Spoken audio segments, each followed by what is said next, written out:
अरे भाई सिमरन, साइंस पढ़ लिया होता तो राज के साथ भागना नहीं पड़ता। ऐसा तो नहीं चलता। ओके नमस्कार मित्रों, तो ऐसा नहीं चलता पर ऐसा चलता है कि આજે આપણે લેક્ચર નંબર 2 એસિડ બેઝ અને ક્ષાર એની અંદર આજ આપણે એક પ્રયોગ જોઈશું। પ્રયોગમાં એવું છે કે હાઇડ્રોજનની બનાવટ આપણે જોવાની। ચાલો હાઇડ્રોજન આપણે શીખી ગયા। ચેપ્ટર નંબર 1 યાદ કરો। આપણે એવું કીધું હતું કે ઝિંક ની HCl કે H2SO4 સાથે તમે પ્રક્રિયા કરો છો તો તમને શું મળે છે? તો કે ઝિંક સલ્ફેટ અથવા તો ઝિંક ક્લોરાઇડ અને H2 વાયુ ઉત્પન્ન થાય છે। એટલે બરાબર તમે એ પ્રક્રિયા કરો એટલે છેલ્લે શું ઉત્પન્ન થાય? H2 વાયુ। આપણે એ જ પ્રક્રિયા અહીં કરવાની છે પણ પ્રયોગશાળાની અંદર સાબિત કરવાનું। તો જો અહીંયા તમારી સામે આકૃતિ છે તે હું લખતો નથી બધા પોઈન્ટ, પણ પોઈન્ટ કે તમને એકો એક કહું છું તમારે લખી નાખવાના। બરાબર છે મિત્રો? ચાલો સૌથી પહેલા તો આપણે લખશું કે સૌથી પહેલા એક સ્ટેન્ડ ગોઠવો અને તેની સાથે કાચની કસનળીને ગોઠવવામાં આવે છે। ફરી વખત કહું છું, સૌથી પહેલા એક સ્ટેન્ડ ને કાચની કસનળી સાથે ગોઠવવામાં આવે છે। બરાબર છે મિત્રો? ઓકે, ત્યારબાદ શું કરવાનું? તો આપણે પ્રક્રિયા કરવાની છે અને આપણને ખબર હાઇડ્રોજન વાયુ બનાવવો હોય તો શું જોઈએ? H2SO4 ને HCl, પણ કોની સાથે પ્રક્રિયા કરવાની? ઝિંક સાથે। તો બીજા પોઈન્ટમાં લખવાનું કે હવે કસનળીમાં ઝિંક અથવા તો એમ પણ લખી શકો દાણાદાર ઝિંકના ટુકડા। બરાબર? તો દાણાદાર ઝિંકના ટુકડા અને H2SO4 ઉમેરવામાં આવે છે। શું ઉમેરવામાં આવે છે? દાણાદાર ઝિંકના ટુકડા અને મંદ H2SO4 ઉમેરવામાં આવે છે।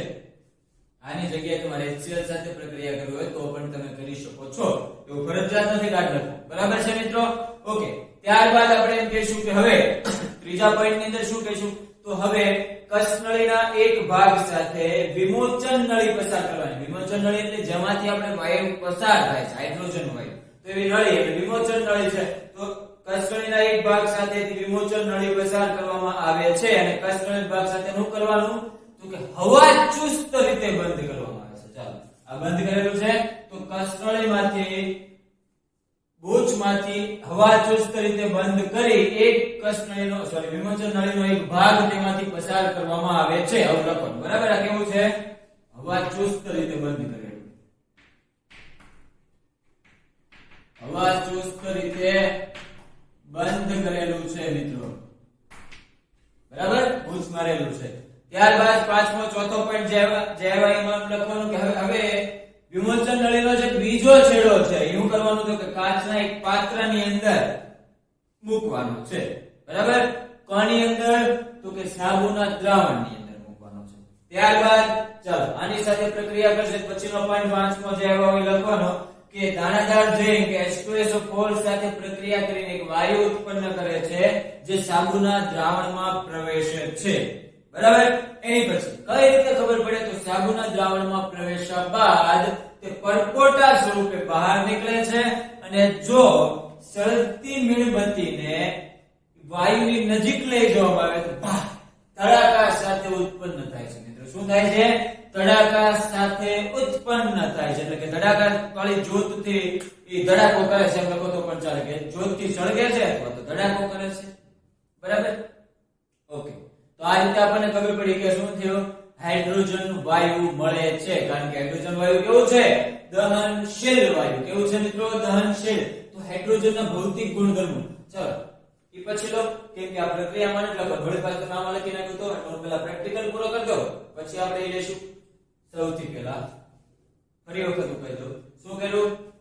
એક સ્ટેન્ડ એની સાથે કાચની કસનળી, દાણાદાર ઝિંક અને મંદ H2SO4 અને પછી બૂચ સાથે હવા ચુસ્ત રીતે એક નળીના છેડાને બંધ કરી દો। કઈ નળી? વિમોચન નળી। પછી વિમોચન નળીના બીજા છેડાને સાબુના દ્રાવણમાં કાચના પાત્રમાં ઉમેરવામાં આવે છે। પછી ઝિંક અને H2SO4 વચ્ચે પ્રક્રિયા થઈને હાઇડ્રોજન વાયુ ઉત્પન્ન થાય છે જે સાબુના દ્રાવણમાં પરપોટા સ્વરૂપે ઉત્પન્ન થાય છે। અને પછી આ પરપોટા પાસે જો સળગતી મીણબત્તી લઈ જવામાં આવે તો તે ધડાકા સાથે સળગે છે। બરાબર છે મિત્રો? આ રીતની આખી પ્રક્રિયા લખવાની ગુજરાતીમાં। પછી આની અંદર આપણે આગળ લખશું એની પ્રક્રિયા કઈ રીતે થાય। તો શું કર્યું આપણે? ઝિંકની કોની સાથે પ્રક્રિયા કરી?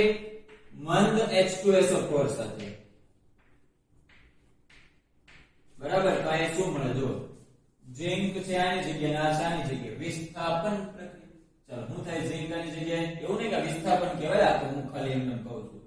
એ ટાઈપનું બરાબર. તો ઝિંક આવી હોય તો શું થઈ ગયું ZnSO4 અને પ્લસ H2 ઉત્પન્ન થાય છે, હાઇડ્રોજન વાયુ મુક્ત થાય છે. બરાબર છે મિત્રો? ચાલો જો આ વાક્ય હું લખવાનું ગુજરાતીમાં લખવું પડે, મેં કીધું તો આ વાક્ય લખી દેવાનું કે દાણાદાર ઝિંકની સલ્ફ્યુરિક એસિડ સાથે તો મંદ સલ્ફ્યુરિક એસિડ સાથે પ્રક્રિયા કરવામાં આવે તો ઝિંક સલ્ફેટ અને હાઇડ્રોજન વાયુ મુક્ત થાય છે. બરાબર, આ રીતની પ્રક્રિયા લખવાની છે. પછી સંતુલિત કરવાની તો જો પહેલેથી સંતુલિત જ છે. હવે તમને AQ છે કે L છે કે G છે કે ગમે એ હોય, S છે ગમે એ બધું આપણને ખબર જ હોય. તો ન ખબર હોય તો તમે કોમેન્ટ કરી શકો છો, બિંદાસ, ટેન્શન નહીં ભાઈ. બરાબર, પણ હવે તો ખબર જ હોય એટલે બધી વસ્તુ ગણ્યા એટલે. ચાલો એની પછી આ પ્રક્રિયા પૂર્ણ. પણ આપણે એક જ પ્રક્રિયા નહીં લખવાની, HCl વાળી પણ લખી નાખવાની સાથે સાથે. બરાબર, કે આ રીતે પણ થાય. તો ધારો કે અમે આની જગ્યાએ HCl નાખ્યું હોય, H2SO4 ની જગ્યાએ મેં હું નાખી દીધું મંદ HCl, તો આ શું પ્રક્રિયા થાય? તો કે ઝિંકની મંદ HCl સાથે પ્રક્રિયા કરવામાં આવે તો બને ZnCl2 બનશે કે ખાલી Cl બનશે? જો ઝિંકની સંયોજકતા કેટલી છે? +2. ક્લોરીનની -1, માઈનસ પ્લસ ભલે જે હોય 1i ગુણાય તો કે Zn, 2i ગુણાય તો કે Cl2, તો અહીંયા શું બનશે? ZnCl2. બરાબર છે મિત્રો? પછી H2 વાયુ મુક્ત થાય. ચાલો જો અહીંયા હું 2 લગાડી દઉં, થઈ ગઈ પ્રક્રિયા સંતુલિત. જોઈ લો Zn1 Zn1 Cl2 Cl2 H2 H2. બરાબર છે મિત્રો? તો આ રીતે પ્રક્રિયા પણ થઈ ગઈ. વેતે હજી એક પ્રક્રિયા છે તમારે કરવી હોય તો. આની સિવાય તમે એસિટિક એસિડ પણ ઉમેરી શકો, યાદ રાખજો. ઝિંક સાથે બીજી કોની પ્રક્રિયા પણ થઈ શકે? Acetic acid. આનું સૂત્ર યાદ કરો, CH3 COOH, અને એસિટિક એસિડ કહેવાય. બરાબર? તો અહીંયા શું થશે મિત્રો? તો કે CH3 COO અને H નીકળીને એની સાથે કોણ જોડાઈ જાય? Zn, અને પછી H2 અલગથી છૂટો પડી જાય મિત્રો. બરાબર છે? ઓકે, આ પ્રક્રિયા તમારે મને સંતુલિત કરીને મોકલવાની છે. કમેન્ટ ની અંદર તમારે મોકલવાનું છે સંતુલિત કરીને. બરાબર, ખાસ કમેન્ટ કરજો તમે, તો મને ખબર પડે તમને આવડે છે કે નહીં. ઓકે, તો અહીંયા છે ભાઈ ઝિંકની, તો દાણાદાર ઝિંકની સોડિયમ, અરે યાર એસિટિક એસિડ, ખાલી સોડિયમ નહીં, H છે ને, ખાલી એસિટિક એસિડ સાથે પ્રક્રિયા કરો શું મળે? Zinc acetate. નામ યાદ રાખજો, નામ લખી દો. ચાલો, શું મળે? ઝિંક એસિટેટ અને હાઇડ્રોજન વાયુ મુક્ત થાય છે.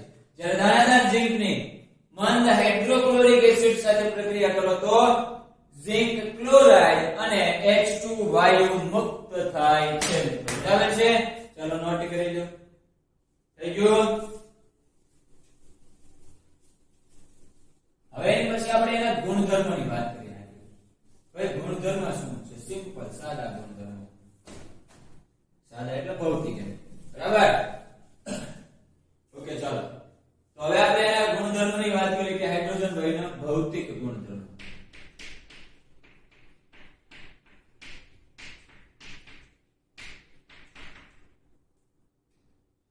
H2 વાયુના ભૌતિક ગુણધર્મો. તો ભૌતિક ગુણધર્મ એટલે એના ભૌતિક સ્વભાવ વિશે કહી દેવાનું કે જો વાયુ નીકળે તો આપણને દેખાય, હાઇડ્રોજન વાયુ પછી દેખાય નહીં તો કે રંગવિહીન વાયુ છે. હાઇડ્રોજનની કોઈ સુગંધ પણ ન હોય તો કે સ્વાદવિહીન વાયુ છે. હાઇડ્રોજનની સુગંધ દેખાતો નથી, આપણે ચાખવા કે હાઇડ્રોજન એવું તો કઈ ખાવાનું છે નહીં, તો એ ચખાતો પણ નથી, તો કે સ્વાદવિહીન છે. તો અહીંયા પહેલું થઈ ગયું કે રંગવિહીન, ગંધવિહીન, સુગંધ નથી આવતી ને એટલા માટે, અને કેવું છે? સ્વાદવિહીન વાયુ છે, કે કોઈ પણ પ્રકારનો રંગ નહીં, સ્વાદ નહીં કે સુગંધ નહીં. બરાબર? ઓકે, ચાલો એની પછી કેવું હોય તો આપણે કીધું કેવો વાયુ છે? ધડાકા સાથે સળગે. તો ધડાકા સાથે સળગે એટલા માટે દહનશીલ. આપણે ચેપ્ટર નંબર 1 માં જ ભણી ગયા. તો કેવો વાયુ છે? તો કે દહનશીલ વાયુ છે. કેવો વાયુ છે મિત્રો? દહનશીલ વાયુ. બરાબર? એકદમ ઝડપથી સળગે છે એટલા માટે. એની પછી કેવો જેમ પણ કહી શકાય કે કેવો છે? તો કે હવા કરતા પણ હલકો છે. યાદ રાખજો, કેવો છે વાયુ? હવા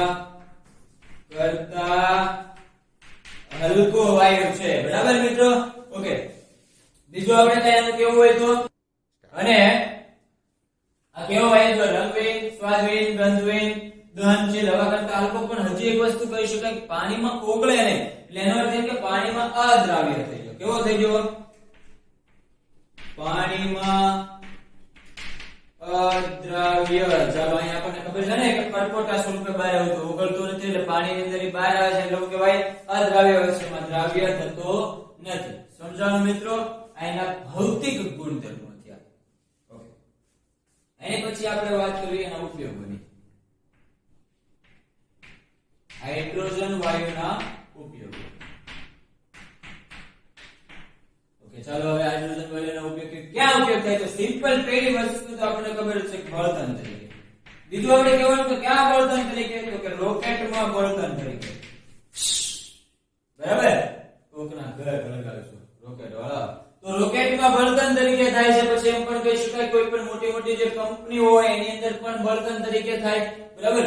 વિદ્યુત રાસાયણિક કોઈ પણ પ્રક્રિયા કરવાની હોય તો એની અંદર પણ થાય. પણ મોટા ભાગે આપણે વાત કરીએ તો ક્યાં ઉપયોગ થાય છે? બળતણ તરીકેનો ઉપયોગ થાય. બીજું આપણે એમ કહેવું હોય તો પણ કહી શકાય કે એમોનિયા NH3 કહેવાય. જો એક વસ્તુ યાદ રાખજો, એમોનિયા એટલે NH3 અને એમોનિયમ કીધું હોય તો NH4 થાય. યાદ રાખજો ફરી વખત તો એમોનિયા કીધું હોય તો NH3 અને એમોનિયમ કીધું હોય તો NH4. બરાબર? ફેન્ટાસ્ટિક 4 નહીં, NH4. ચાલો, NH3 ની બનાવટમાં NH3 એટલે એમોનિયા. તો આપણને ખબર છે કે એમોનિયાની બનાવટની અંદર એનો ઉપયોગ થાય. બરાબર? હવે એમ કેવું હોય તો કહી શકાય કે પહેલા ચેપ્ટર નું મટીરીયલ મેં તમને આપ્યું હતું, યાદ હોય તો એની અંદર જ્યારે એક એક માર્કના ક્વેશ્ચન હતા એની અંદર લખેલું છે, જોજો કે વનસ્પતિ તેલમાંથી શેમાં રૂપાંતર કરવાનું તો કે વનસ્પતિ ઘી બનાવવા માટે આનો ઉપયોગ થાય. વનસ્પતિ તેલમાંથી વનસ્પતિ ઘી બનાવવા માટે. યાદ કરો એ વાક્ય, યાદ કરો ફરી વખત, રિવિઝન. શું કીધું હતું એમાં? તો કે મેં એમાં વાક્ય એવું લખ્યું હતું કે વનસ્પતિ તેલમાંથી વનસ્પતિ ઘી બનાવવું હોય તો નિકલ ઉદ્દીપકની હાજરીમાં કરવાની, અને એમાંથી હું પસાર કરવાનું? હાઇડ્રોજન વાયુ પસાર કરો એટલે આ તેલમાંથી ઘી બની જાય. બરાબર મિત્રો? તો યાદ રાખજો, વનસ્પતિ તેલમાંથી વનસ્પતિ ઘી બનાવવા માટે પણ એનો ઉપયોગ થાય છે. હજી કઈક એકાદું કેવું હોય તો વીજ ઉત્પાદનમાં, વીજળી જે બનતી હોય ને, તો એમ કહી શકાય કે વીજ ઉત્પાદનમાં પણ H2 વાયુનો ઉપયોગ થાય છે. ચાલો, શું ઉપયોગ કે છે? બળતણ તરીકે, પ્લસ રોકેટમાં બળતણ તરીકે, એમોનિયા વાયુની બનાવટની અંદર વનસ્પતિ તેલમાંથી વનસ્પતિ ઘી બનાવવા માટે. આમ આખું લખવું હોય ભાઈ નિકલ ઉદ્દીપકની તો પણ તમે લખી શકો, પણ ન લખો તો આટલું લખી શકાય. પણ તમને પ્રયોગ યાદ કરો તો નિકલ ઉદ્દીપકની હાજરી હોય અને વનસ્પતિ તેલમાંથી શું કરવાનું? હાઇડ્રોજન વાયુ ઉમેરવાનું હોય એટલે પસાર કરવાનું હોય એટલે આપણને વનસ્પતિ ઘી મળે. અને છેલ્લે એમ પણ કહી શકાય કે વીજ ઉત્પાદનમાં એનો ઉપયોગ થાય છે. બરાબર? ચાલો જલ્દીથી આ નોટ કરી લો. ચાલો મિત્રો, આગળનો આપણો ટોપિક છે એસિડના રાસાયણિક ગુણધર્મો. ભૌતિક ગુણધર્મો જોઈએ તો ભૌતિક ગુણધર્મો કયા કયા હતા એસિડના? બરાબર? તો આપણે એવું કીધું હતું કે સ્વાદે ખાટા હોય. હા, એક વસ્તુ કદાચ મેં નહોતી કીધી તો તમે નોટ કરી લેજો ભૌતિક ગુણધર્મોમાં તે કે સ્પર્શે દાહક હોય. મને યાદ નથી, કદાચ નહોતી કીધી તો યાદ રાખજો. દાહક એટલે અડોતરી દાજી જ આવે એને દાહક કહેવાય. અને બેઝના ભૌતિક ગુણધર્મોમાં આપણે કેવું હોય તો સ્પર્શમાં કેવા હોય તો કે ચીકણા. બરાબર? આ વસ્તુ એક ભૌતિકમાં ઉમેરી હોય તો તમે ઉમેરી શકો. ફરી વખત કહી દો, સ્વાદે ખાટા, સ્પર્શે દાહક, ધાતુ સાથેની પ્રક્રિયાથી H2 ઉત્પન્ન કરે. બરાબર?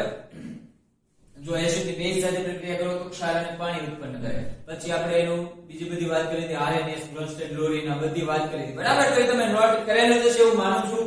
ન કર્યો હોય તો પહેલો વિડિયો જોઈ લેજો. બરાબર? એમાંથી કરી લેજો ખાસ. ઓકે, તો હવે આપણે જોશું એસિડના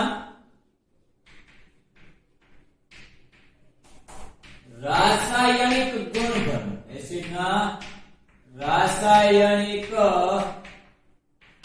ગુણધર્મો. ભૌતિક તો જોયા, રસાયણ વાત કરી. રસાયણ માટેનું શું છે તો કે એની પ્રક્રિયા કેવી રીતે થાય, રાસાયણિક પ્રક્રિયા કેવી રીતે કરે છે. તો પહેલા તો આપણે એનું વાક્ય યાદ રાખજો. મોસ્ટ ઇમ્પોર્ટન્ટ વાક્ય કે એસિડની કોને એસિડની મિત્રો એસિડની હું કોની સાથે કેવી પ્રક્રિયા કરું તો કે એસિડની જો હું બેઝ સાથે પ્રક્રિયા કરી દઉં. યાદ કરો, આપણે આગળના લેક્ચરમાં આવું જોઈ ગયા, પહેલા લેક્ચરમાં કે એસિડની બેઝ સાથે પ્રક્રિયા થાય તો શું મળે છે તો કે ક્ષાર અને પાણી ઉત્પન્ન થાય છે, બરાબર. આપેલ લોક છે આપણી પાસે. તો આ રીતે આપણે પ્રક્રિયા કરશું. કોઈ પણ એક એસિડ લઈ લઈશું આપણી પાસે હતા, પ્રબળ એસિડ, નિર્બળ એસિડ, એમાંથી ગમે એ લઈ લો. ધારો કે આ વખતે હું ચાલુ શરૂઆત HCl થી કરું, પ્રબળ એસિડ તરીકે હતું ને, તો HCl ને હું કોઈ પણ બીજા બેઝ સાથે પ્રક્રિયા કરું, જેમ કે NaOH સાથે પ્રક્રિયા કરું, NaOH સાથે, તો શું થાય? તો ક્ષાર મળે. ક્ષાર એટલે શું હોય? તટસ્થ વસ્તુ. 1 પ્લસ 1 માઈનસ. તો જો Na પ્લસ છે, Cl સાથે પ્રક્રિયા કરશું તો Cl માઈનસ, એટલે પ્લસ માઈનસ તટસ્થ થઈ ગયા. તો વધ્યું HH એટલે H2 અને O એટલે O, એટલે મળી ગયું ક્ષાર અને પાણી. તો આપણને શું પ્રાપ્ત થાય છે મિત્રો? ક્ષાર અને પાણી પ્રાપ્ત થાય છે. હવે આપણે વાત કરીએ કે HCl ની તે NH4OH સાથે ધારો કે હું પ્રક્રિયા કરું. NH4OH ને શું કહેવાય? Ammonium hydroxide. ચાલો NH4 છે Cl સાથે પ્રક્રિયા કરશે તો NH4+1 કહેવાય અને Cl-1 કહેવાય. થઈ ગયું તટસ્થ અને બધું H2O, બરાબર. તો મળે છે H2O, પાણી. સેમ ટુ સેમ આની નાની તમે ધારો કે KOH સાથે પ્રક્રિયા કરો તો પણ થાય. HCl ની કોની સાથે KOH હું કરતો નથી, તમારે મને કહેવાનું છે. ફરી વખત કહું છું, મને ડિસ્ક્રિપ્શન અરે યાર કમેન્ટમાં મોકલજો કે HCl ની હું KOH સાથે પ્રક્રિયા કરું તો મને શું મળે. યાદ રાખજો, HCl ની કોની સાથે? KOH, પોટેશિયમ હાઇડ્રોક્સાઇડ સાથે પ્રક્રિયા કરતા મને શું મળે? હજી એક તમારે મને કમેન્ટમાં કહેવાનું છે કે જો HCl આરું કરતો, HCl ની જગ્યાએ હું H2SO4 લઈ લઉં અને અહીંયા KOH લઈ લઉં તો શું થાય? આવું કરી દો, બરાબર. તો પહેલા તો K પ્લસ છે, SO4 માઈનસ છે, તો અહીં જુઓ તો K ની સંયોજકતા કેટલી થાય? +1. SO4 -2 થાય એટલે 2 અહીં પણ પ્લસ માઈનસ નહીં, ખબર છે ને ભાઈ? એટલે મેં ચેક તો નથી હવે. તો હું થાય K2SO4 થઈ ગયો. હું થશે K2SO4, તો અહીં લખી દઉં K2SO4 અને H2O મળે છે. જો H2O મળે છે. ચાલો રાસાયણિક પ્રક્રિયા સંતુલિત કરી નાખવી. કેટલું તમે કરશો? કરો ને. ચાલો ઓકે. આ K2 છે, આ K1 છે, અહીં 2 લગાડી દીધા. હવે જો H2 છે, H2 છે, S1 છે, S1 છે, ઓક્સિજન 4 અને આ 2 એટલે 6 છે. ઓક્સિજન 4 અને આ 1 જ છે. જો મિત્રો 4 ને 5 જ થયા, તો એનો અર્થ એ કે 2 લગાડો તો 6 થઈ ગયા. પણ હાઇડ્રોજન તો કેવા થઈ જશે? 4 થઈ જશે. તો આ જો હાઇડ્રોજન 2 અને હાઇડ્રોજન 2 થઈ ગયા 4. ફરી વખત આપણે જોઈએ 2 અને 2 4 hydrogen, 2 2 4 hydrogen, sulphur 1 sulphur 1, oxygen 4 ને 2 6, ઓક્સિજન 4 ને 2 6. હવે કે બાકી રહેશે પોટેશિયમ 2 પોટેશિયમ 2. તો આ પ્રક્રિયા સંતુલિત થાય છે મિત્રો, બરાબર. ઉપરની પ્રક્રિયા પણ બધી જોઈ લેજો. સંતુલિત છે તો કે તો સંતુલિત જ છે, એમાં કોઈ ફેર છે નહીં. તો આપણે કરીએ એસિડ ની ધાતુ સાથેની પ્રક્રિયા, સોરી બેઝ સાથેની પ્રક્રિયા. તો જો એસિડ ની બેઝ સાથે પ્રક્રિયા થાય તો આપણને ખબર છે શું મળે? ક્ષાર અને પાણી, જે આપણને મળ્યું. હવે આપણે વાત કરીએ કે એસિડ ની ધાતુ સાથે પ્રક્રિયા કરીએ. કોની સાથે? એસિડ ની ધાતુ સાથે પ્રક્રિયા. તો આપણને શું મળવાનું છે? પહેલા તો એક ક્ષાર મળશે ગમે એ, અને પ્લસ એમાંથી શું ઉત્પન્ન થાય છે મિત્રો? હાઇડ્રોજન વાયુ મુક્ત થાય છે. શું થાય છે? હાઇડ્રોજન વાયુ. ઓકે, તો અહીં કરતો આપણે એક પ્રયોગ હમણાં જોયો, એનું સાબિત કરો, મજા આવે. ચલો, બરાબર, આવડતું હોય એટલા માટે એ જ કરી નાખે. તો આઇસોજીવ એસિડ તરીકે હું કઈ લઉં તો કે HCl કે H2SO4 ગમે લઈ લો. ધારો કે મેં HCl લીધું, પ્લસ ધાતુ તરીકે હું ઝિંક લઈ લો, બરાબર. ચાલો બે વચ્ચે પ્રક્રિયા થાય એટલે આપણને ખબર છે ઝિંક ની HCl સાથે પ્રક્રિયા થાય તો શું થાય? ZnCl2. કઈ રીતે? હવે તો ખબર પડે ને. ઓકે, ZnCl2 અને પ્લસ શું ઉત્પન્ન થાય? ચાલો તો અહીં 2 પહેલા તો મૂકો તો 2H 2H 2Cl 2Cl, એક Zn એક Zn, પ્રક્રિયા સંતુલિત, બરાબર. ઓકે, હવે આપણે વાત કરવી કે HCl જ છે આપણી પાસે, ધારો કે અથવા તો H2SO4 ની ઝિંક સાથે પ્રક્રિયા કરશું તો પણ શું થવાનું મિત્રો? સેમ ટુ સેમ આપણને મળવાનું છે. પણ આ વખતે હું થોડું અલગ કરું, થોડું H2SO4 છે, ઝિંકની જગ્યાએ હું લેડ લઈ લઉં, પીબી લેડ, તો શું થાય? તો લેડ સલ્ફેટ પહેલા તો મળશે તો કે PbSO4 Pb તો +2 I -2 2 2 વે એટલે ડાયરેક્ટ PbSO4 થાય અને પ્લસ આવડી પાસે શું વધ્યું છે H2 જો ડાયરેક્ટ H2 અહીં મળી ગયો આપણને. તેમ કહેવાય કે જો H2SO4 ની Pb સાથે પ્રક્રિયા કરવામાં આવે તો આપણને શું થાય તો કે PbSO4 અને H2 પ્રાપ્ત થાય છે. કોની સાથેની પ્રક્રિયા થઈ? ધાતુની એસિડ સાથે. તો એસિડની ધાતુ સાથે. હવે હું કહું કે જો એસિડ છે એની ધાતુના ઓક્સાઇડ સાથે પ્રક્રિયા કરવામાં આવે તો કોની સાથે? એસિડની ધાતુના ઓક્સાઇડ સાથે પ્રક્રિયા કરવામાં આવે. ચાલો પહેલા તો એમ કહી દઉં કે કોઈ પણ ધાતુનો ઓક્સાઇડ લો, જો ધાતુ આપણે પાસે બે છે, બને ત્યાં સુધી આ બે ને પકડી રાખવાનું એટલે આપણને તરત ખબર પડી જાય. બરાબર? તો આની જેમ જ બનશે ક્ષાર અને H2, પણ અહીંયા આપણે ખાલી O એટલે H2 ની જગ્યાએ H2O થઈ જશે પાણી. તો અહીં લખી દઉં કે ધાતુના ઓક્સાઇડ સાથે પ્રક્રિયા કરો તો ક્ષાર અને પાણી મળે. ચાલો આની આ વસ્તુ લઈ લો, HCl છે, એનું ધાતુના ઓક્સાઇડ, ધાતુ એટલે ઝિંક હતી, એના ઓક્સાઇડ એટલે ઝિંક ઓક્સાઇડ ZnO થઈ ગયું. ચાલો મિત્રો અહીંયા જો ક્ષાર કોણ બનશે તો કે ZnCl, પણ ZnCl નો લખાય, ZnCl2 લખાય ને. બરાબર? તો અહીંયા લખશું ZnCl2 અને પ્લસ શું ઉત્પન્ન થાય? પાણી. ચાલો પ્રક્રિયા સંતુલિત કરી દો.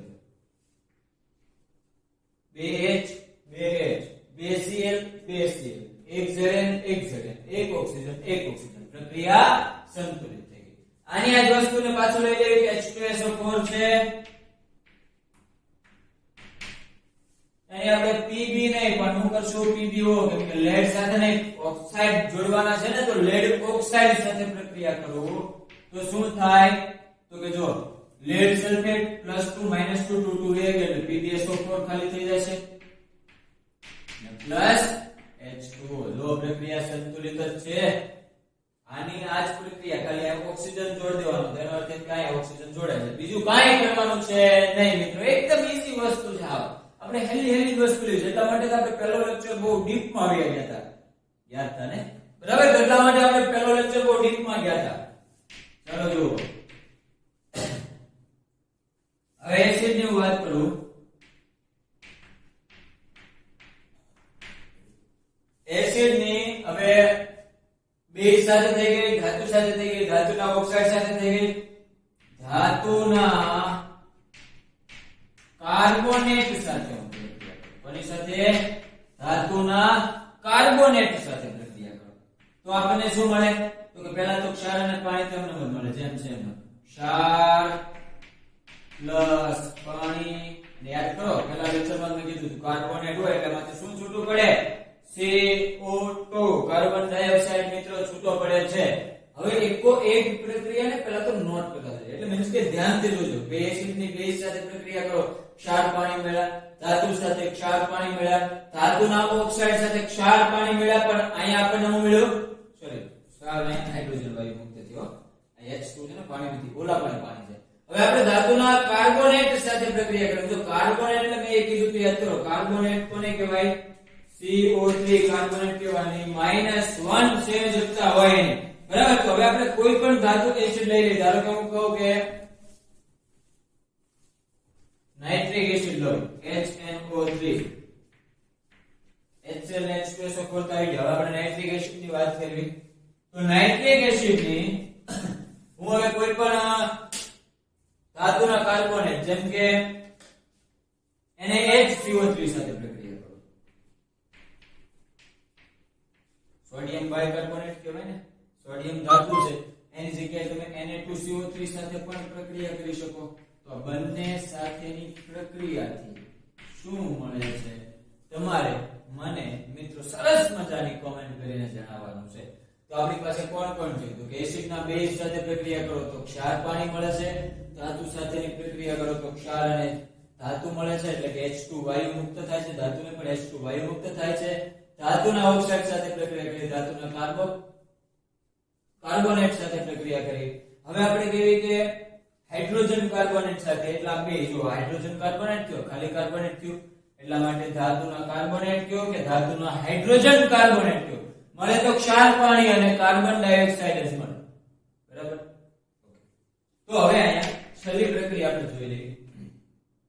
આ બધા સાથે તો પ્રક્રિયા કરી. પહેલા લેક્ચરમાં હજી કંઈક આપણે આના વિશે કીધું હતું. ધાતુને આપણે પાણી સાથે પણ એમાં બતાવી દીધી કે જો ધાતુ છે, એસિડ ની વાત કરી છે, તો એસિડ છે એની પાણી સાથેની પ્રક્રિયા કરો તો યાદ કરો મેં એવું કીધું હતું આયનો છૂટા પડે.